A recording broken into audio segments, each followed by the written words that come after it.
Good morning mga Mars, this is Explore Bataan Vlog, ang vlogger ng Bataan, kaya mapapasabi ka na lang talaga ng for the go. At yan, nagkagising na nga tayo sa mga oras na yun at tamang pakiyot lang tayo sa camera. At pagkagising ko nga ay ready na nga akong kumain dahil pinagluto na nga ako ni nanay ng aking almusal. Yung pagkagising mo kakain ka na lang kasi pinagluto ka na ng almusal ng nanay mo. At for the translation na nga tayo, pagkabilis ko nga namang maligo for today's video. At pagkatapos ko nga maligo ay nag-sunscreen full ball lip tint na nga tayo sa mga oras na yan. At nagkilay nga din pala tayo sa mga oras na yan.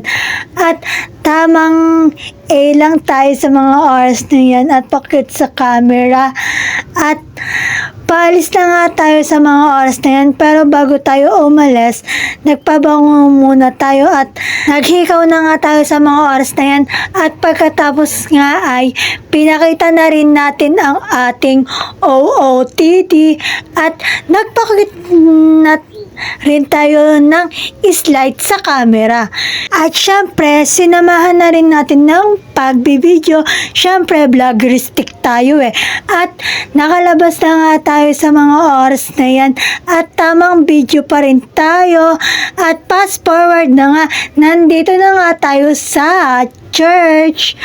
At nagdala nga rin pala ako ng aking baon. Kasi ngayon ang aming potluck service at ang dinala ko nga palang baon ay gulay na munggo at tamang pakit pa rin tayo sa camera. At pagkatapos nga ng aming potluck service ay naglinis na rin nga kami ng aming church. At yan nga, for the tabas-tabas tayo ng mga damo dyan at ng mga halaman. At pagkatapos nga nating magbunot ng damo sa likod ay dito naman tayo sa may gilid ng likod nagbunot ng damo. At lahat nga kami tulong-tulong sa paglilinis ng church. Tapos nga naming magbunot ng damo ay nagmerienda na din kami nila Sister Camille, Ate Dory, Pastor Renz, Kuya Boy, Ate Minda. Fast forward na nga at pagkatapos nga namin magmerienda ay pumunta naman ako plaza.